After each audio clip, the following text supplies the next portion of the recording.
Thank you very much. And unfortunately, my 2 years of university Russian is not serving me well enough these days to be able to present in Russian, and my Armenian is even worse. So I apologize for speaking in English and appreciate your indulgence in letting me do that. I'm going to touch on many points, and I really appreciated Armin's important discussion and a discussion I hope he's going to publish soon, because I think it's very significant in discussions of genocide in many ways. And my own talk overlaps in a number of dimensions, and maybe that's a good thing that we're saying some of the same things. I think he probably said them better and with more depth, but I will try to contribute a little bit to our discussion. So the first thing I wanted to do is just talk about cultural genocide. When we talk about cultural destruction of the Armenian presence in Artsakh and Turkey and in other places, we need to really understand that as part of what is often called cultural genocide. And I want to emphasize, and again, this picks up something Armin said, that cultural genocide is part of all genocidal processes. Sometimes it's a mechanism. And I believe we're seeing that in Artsakh. We've seen it in Turkey over the past century, where there's an effort to destroy the physical artifacts of culture within a society, as well as the institutional and social cultural dimensions. For instance, destroying educational institutions and so forth through, seizure of property and so on. So sometimes these are a mechanism to actually destroy a group, and I'll talk a little bit about that as we go forward. Sometimes that cultural destruction itself is an explicit goal of a process, right? So it's not just targeting culture. And again, I'll talk a little bit about what I mean by culture in a second. Targeting cultural artifacts, material artifacts, and the social dimensions of culture are not just means of committing genocide, but also that erasure is central to the genocidal project, right? And I'll say it in a little bit later that it's actually indistinguishable. What's really important to understand is cultural destruction is always the outcome of genocide. That is, in one dimension, what genocide does. And Armin emphasized some aspects of this point in really important ways. Just as importantly, and I think this is something we often miss in trying to distinguish cultural genocide from so-called genocide proper, is that the presence of cultural destruction is clear evidence of genocidal intent. It shows us that actions of vandalism, of physical killing, and so forth have a deeper intention to erase the peoplehood of the target group. So understanding that flips the usual relationship of cultural genocide and genocide in general, or biological genocide, material genocide, and actually shows that cultural genocide is not only part of that process, but the key warning indicator, or one of the key warning indicators that should alert us to the need to prevent genocide in a particular case. And we can't forget the destruction of non-Muslim religious artifacts by ISIS and other groups, Taliban and so forth in recent years. That wasn't a harbinger of the kinds of destructive genocidal acts that followed, and the killing of people, mass rape, enslavement, and so forth. That gives us some sense of why cultural genocide is important, but I do want to emphasize some of these dimensions. Genocide targets a group as a group. It does not target individuals. Individuals are targeted because they're part of a group, and their destruction is the way that the group is destroyed. We have a lot of trouble understanding this, and this is actually a big problem in the history of Western philosophy in particular, because our consciousness our minds are individual. That is, we think in individual terms. We have a very specific place that our individual minds function, and we can't see into other minds, we cannot connect to other minds, and so forth. We have a difficulty of conceiving really what a group is, and thus what culture truly is. And I don't have time or space to get into this in detail, but in simple terms, culture is not an individual identity characteristic along the lines of the social dimension of individuals at the core of concepts like social death and so on. Culture is not an add-on to individuals or even a fundamental part of individuals in itself. And that's important because culture, even if people can change cultures, that process involves a kind of partial destruction of the individual and maybe rebirth in a different context. But individuals do not survive as they were changes in culture. Culture determines individuals even as it is determined by their activities. Culture is a shared creation and structure of multiple people in complex relationships, such that it is not possible, I think, ultimately to determine whether the whole or the individual is primary, a big theme in Western philosophy as well. Individual and group in those concepts, when we start talking about what is targeted in genocide, what a culture is, the way it's both the people who are part of it and what they build and how they're influenced by existing structures and so forth. The sort of typical dichotomy we set up no longer really has a meaning in the traditional way that we typically think it does.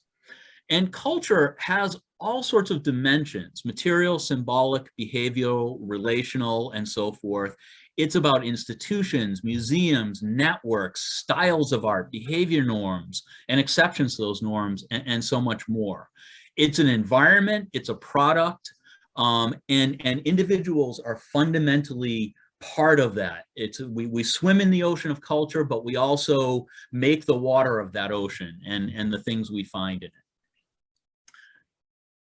When we start talking about genocide in particular, culture, along with place, territory, family, religion, politics, and so forth, is the medium through which group relations exists. It is the medium through which the group itself exists, and thereby destroying a culture. And again, Armin talked about this. Destroying a culture, that is destroying, the material institutions, the artifacts and so forth, but also the organizations, the personal networks around social relations that have cultural dimensions, and so forth, really does fit the UN definition of imposing conditions that will result in the destruction of the group in question. By the same token, killing people, dispersing them, and similar things also destroys their culture necessarily, because it makes it impossible to have a medium of interrelation. And also it destroys where culture sits in the world. And as Armin emphasized, and now I'll come to this point, it is a mistake to try to distinguish cultural side from genocide. They're each a cause and effect of the other and fundamentally tied together. Now, that said, we are facing what I would consider an absolutely horrific time in Armenian history. I think we're at the worst point since the destruction of the First Republic in 1920, and and certainly since the genocide. And we are in a point of crisis. I had been predicting through my work on reparations going back a number of years that without a really strong establishment of a reparative process by which Armenia could be rendered secure, and that includes Artsakh and communities in other places, that the future viability of Armenia as not just a state, but a state as the seat of the people internationally, may not last 50 years in terms of its real viability. I've revised that in the last year to maybe 20 years at this point. We are in a very, very dire situation. That said, I don't mean to suggest everything is doom and gloom. Armenians have survived genocide, multiple genocides, in fact. Armenians have moved forward. Yes, we're in a very difficult position that is growing worse by the day. Yes, there are clear existential threats that are actively functioning in our world, in the Armenian world, that we did not have to take seriously 2 years ago, 5 years ago, 10 years ago. And now we're forced to confront the very real possibility of the effective elimination of Armenian identity and peoplehood from the world. At the same time, and the work of people like Simon is a good example of this, there is a tremendous will toward resistance and effort, as we're seeing with this conference and in so many other ways. The only good, well, I should say, a slight silver lining, we use the English idiom of every cloud has a silver lining. No matter how bad things are, there's always something you can hold on to that might be positive, that you can build on. And in the case of genocide, maybe one small positive when we're dealing with larger groups is that it's generally always partial. That means, the Armenian genocide did not kill all Armenians. That might have been the goal, at least all Ottoman Armenians. It did not eliminate all Armenian cultural artifacts, institutions, movements, and so forth, and so on. And because of that, culture becomes one of the very special points of resistance to genocide, and can actually provide cohesion, a place of deep identity relations that have historical depth and a vision for the future. And in fact, can be a place of crucial, practical work for the survival of the group.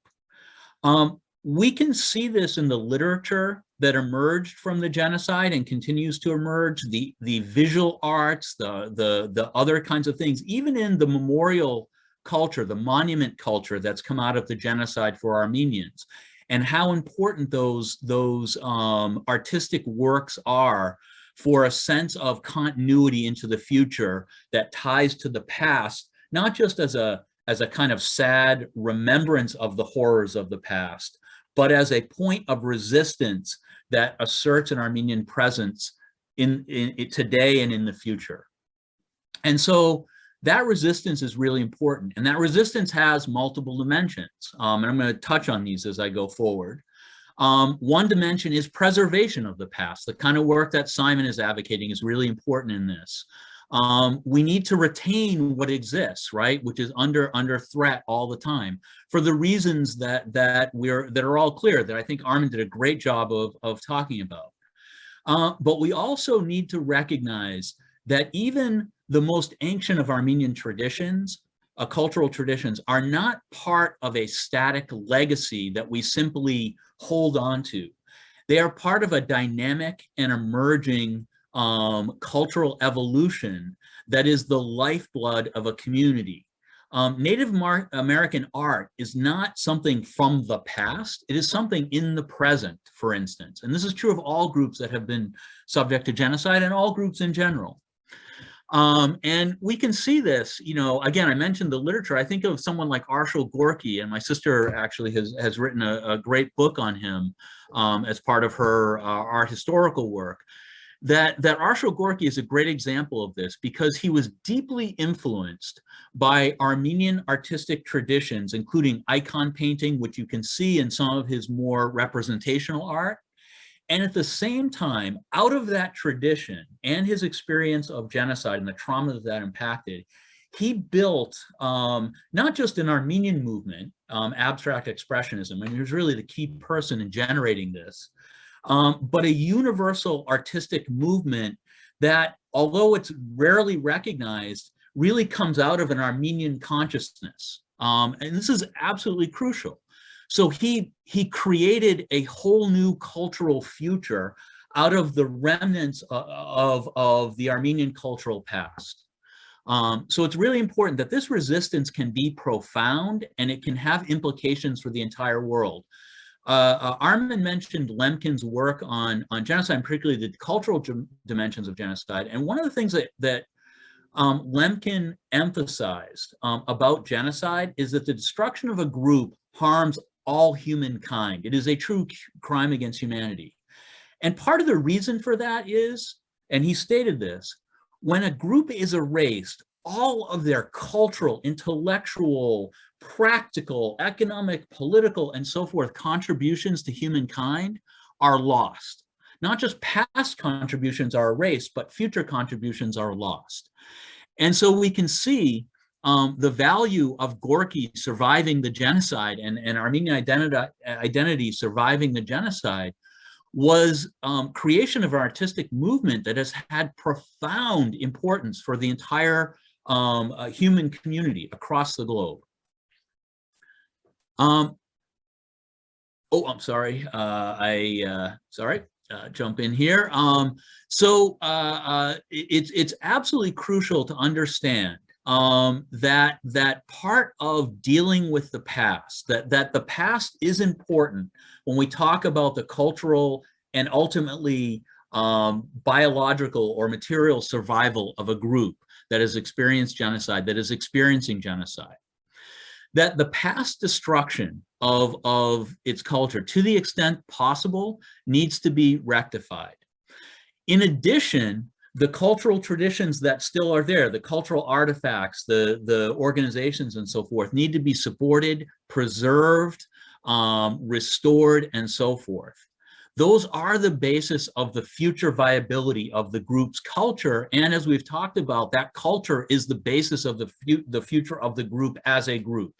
Genocidal destruction succeeds when it erases that sort of double layer of past culture as it translates into future viability of the group.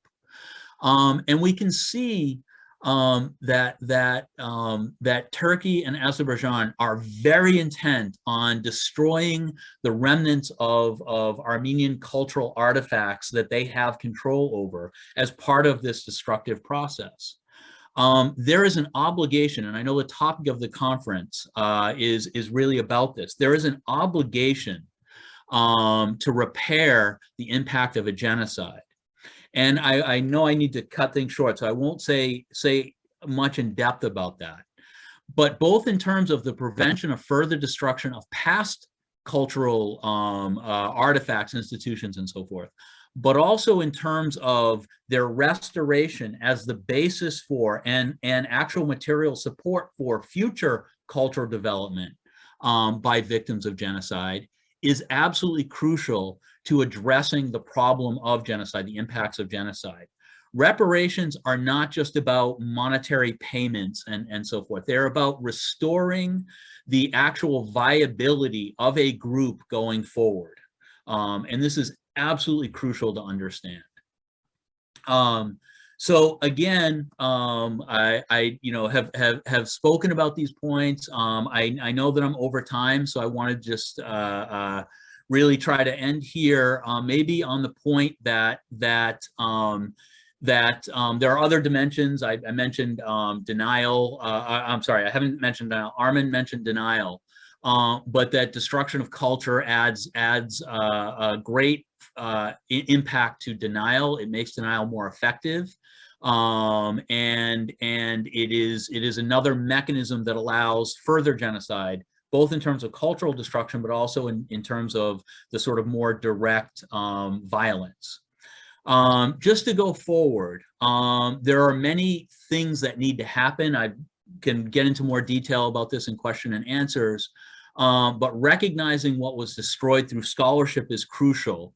Okay, and then of course restoring what can be, and then creating the conditions for new cultural development, creation, so forth is absolutely crucial. I want to just end, and I think Armin's talk really did give us a way of understanding this, that Azerbaijan's and Turkey's present actions are genocidal. Cultural destruction is a key element of that, but we have to understand also, when I said at the beginning that cultural destruction is part of genocide, and genocide is about cultural destruction as a goal, as an outcome. We run into the danger when we distinguish Azerbaijan and Turkey's military actions against Armenians from the other kinds of destruction, the cultural destruction. When we think that the destroying culture, churches and so forth, however tragic and awful, is just the destruction of things, we are actually creating a distinction between two things that are part of the same process of destruction and cannot be pulled apart. Cultural destruction is always tied to military destruction, and vice versa. I'm going to end there, but I'd be very happy to talk about any of these issues further in the questions, and really appreciate your kind attention.